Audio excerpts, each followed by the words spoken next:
Ça sert à quoi un chef d'orchestre? Eh bien figurez-vous que ce rôle n'est pas que de faire joli devant quelques dizaines de musiciens.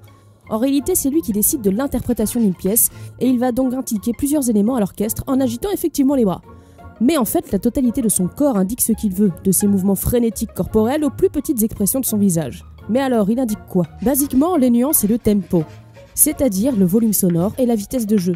Parce que c'est quand même pas mal quand t'as 80 musiciens en face de toi que tout le monde joue à la même vitesse ou change de nuance en même temps. De base, les nuances et la vitesse sont indiquées sur une partition, mais les chefs peuvent aussi les changer sensiblement. Ainsi, on peut avoir des interprétations plus ou moins rapides d'une même pièce. Écoutez les différences entre cette interprétation de l'allegretto de la 3e symphonie de Schubert par Herbert von Karajan,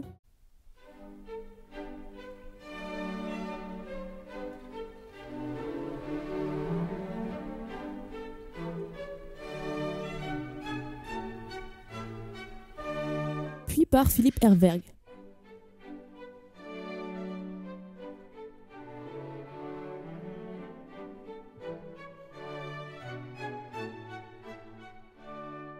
On entend bien que le second chef propose une interprétation plus rapide.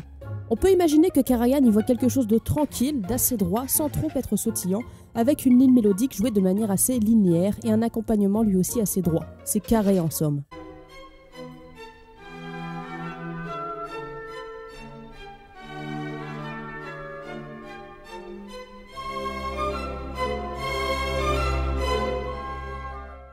À la différence d'Herweg, qui voit quelque chose de très sautillant.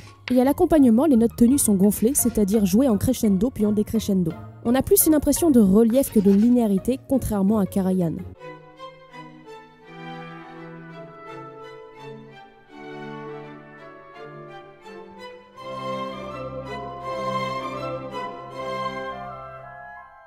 Pas besoin de s'étendre plus, le principe est là. L'orchestre est l'instrument du chef. Et en agitant les bras, il le guide vers ce qu'il veut. Une interprétation carrée à la Karajan, ou une interprétation plus sautillante à la Herweg par exemple. Voilà, vous savez maintenant que 4 chefs d'orchestre c'est plus qu'un sport. La prochaine fois on parlera plus en détail des fameuses nuances. À bientôt!